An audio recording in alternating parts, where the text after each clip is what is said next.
हर हर महादेव।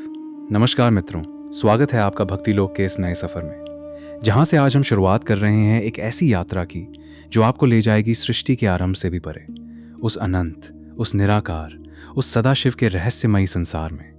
आज से हम आरंभ कर रहे हैं शिव पुराण की अमर कथा।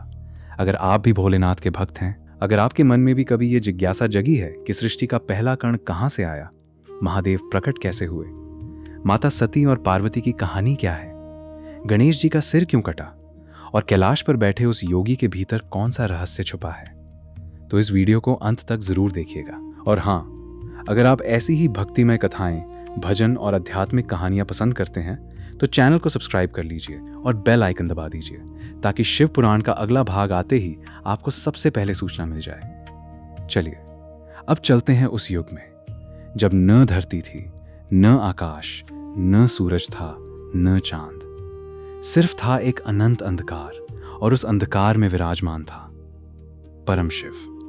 प्रथम खंड, सृष्टि से पूर्व का रहस्य। कथा प्रारंभ होती है नैमिषारण्य के पवित्र वन से।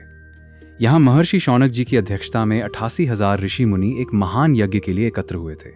तभी वहां पधारे परम ज्ञानी सूत जी, जो व्यास मुनि के शिष्य थे और जिन्होंने समस्त पुराणों का श्रवण स्वयं वेद व्यास जी से किया था।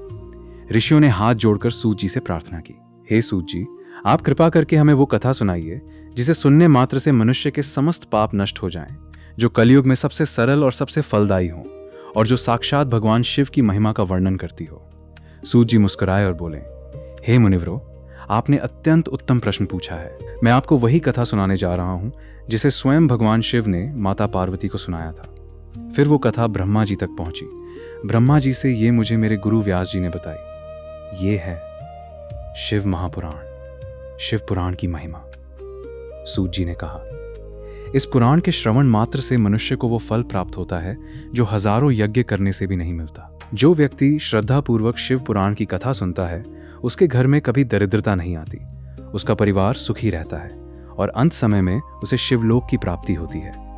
ये पुराण 4 लाख श्लोकों में से चुनकर 24,000 श्लोकों में स्वयं महादेव की कृपा से रचा गया है, ताकि कलयुग के मनुष्य सरलता से इसका पाठ कर सकें। ये सुनकर सभी ऋषि आनंदमग्न हो गए और बोले, हे सूत जी, कृपा करके अब हमें बताइए कि सृष्टि के आरंभ में क्या हुआ था, भगवान शिव कैसे प्रकट हुए, क्योंकि हमने सुना है कि वे तो निराकार हैं, अनादि हैं, फिर उनका प्राकट्य कैसे हुआ। द्वितीय खंड, रुद्र का प्राकट्य।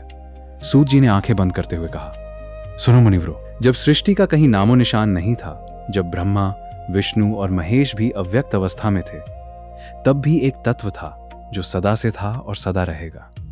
उसे कोई जन्म नहीं देता, वो स्वयंभू है, वही सदाशिव है। जब सृष्टि रचने का समय आया तो उस निराकार परब्रह्म से पहले एक ज्योतिपुंज प्रकट हुआ।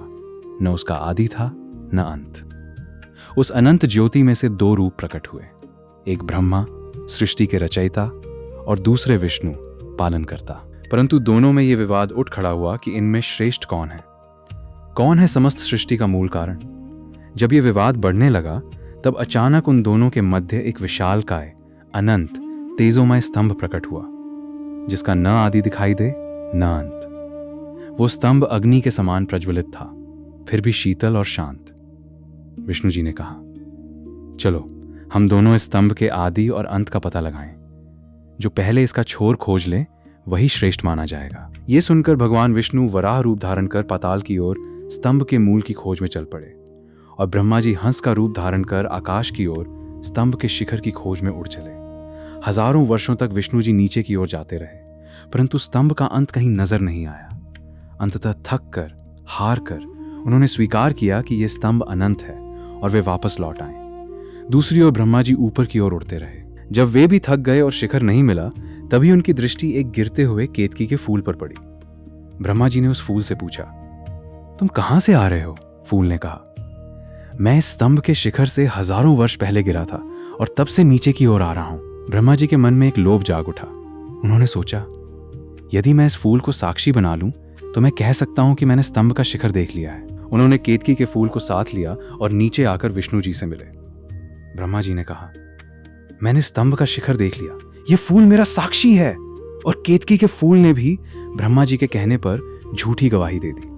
उसी क्षण वो तेजस्तंभ फट पड़ा और उसमें से प्रकट हुए साक्षात भगवान शिव। रुद्र रूप में अत्यंत क्रोधित।